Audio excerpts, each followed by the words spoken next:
Hello everyone, I'm zSTALKn, and GTA Online is getting a content update within the next month or two. Rockstar leaker Tez Funzy stated that after a small adversary mode series that we now know as missile-based series, a new update for GTA Online will be out sometime between June and July.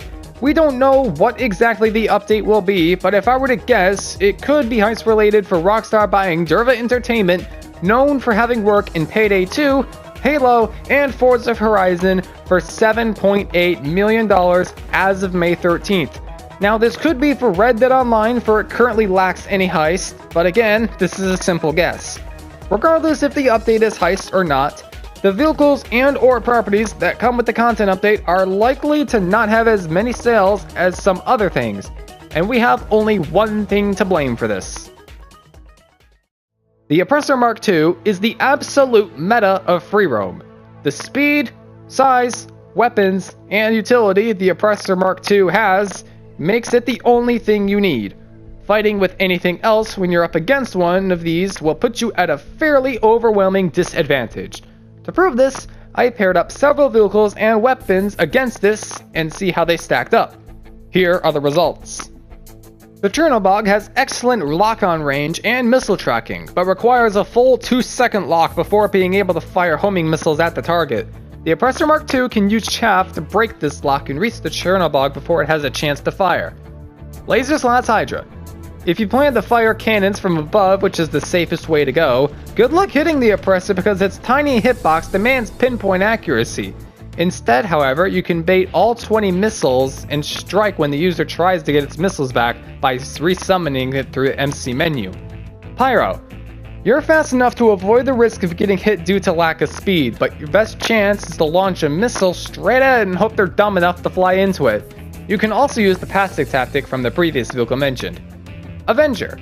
You can take them by getting high in the air and shoot them in the turret as they're climbing up to reach you. But if they're on you when you're taking off, this won't work.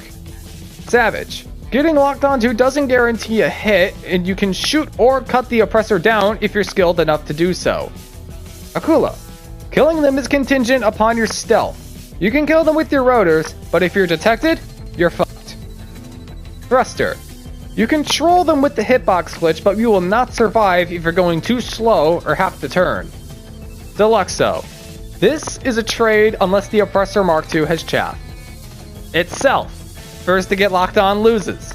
There is nothing else. Stromberg. The Oppressor MkII's range is better than yours and they have chaff.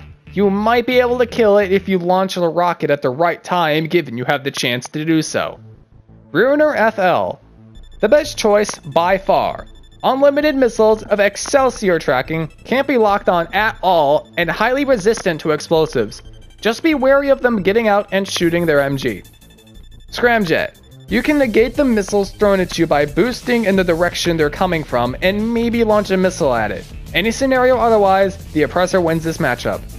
Speedo Custom on sale. It's as effective as your aim. Don't worry about getting locked on because that can't happen. MOC Cab. The most entertaining way to fight them. Blast an annoying horn at their proximity and they're likely to kill themselves trying to break through your tanky armor. You can also shoot it with your pistols and chuck some stickies at it. Night Shark. Basically a faster MOC cab, but weapons are only available if you don't have the window plating. Terrorbyte. Your drones should do the job if they sit still for too long. Sniper. Is your aim like this? You're about to see with the infrasight and nailed the shots. Not many Widowmakers would go for this play. Yeah, but Pinewood. And he just absolutely nails it here. Even the machine gun. What a flick. Are you another one. serious? Beautiful. If not, then probably not a good option. Any rifle or MG. Your lock-on ain't gonna help if they're diving straight to you. Orbital cannon. Please, don't waste your money.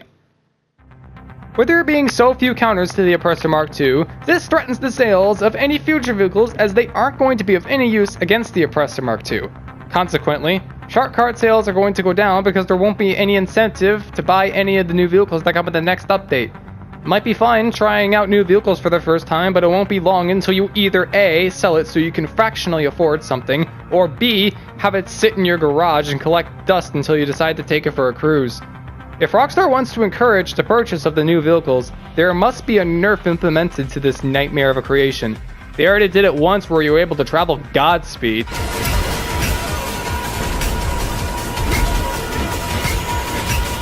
But that's not enough. There needs to be another nerf. Fortunately, I have offered a few solutions. However, this doesn't mean only one of these can be implemented. You can nerf it as hard or as little as you see fit. Now the nerfs they came up with were 1. Remove countermeasures. Part of the reason why the Oppressor MkII is so strong in combat is its ability to prevent locks via chaff.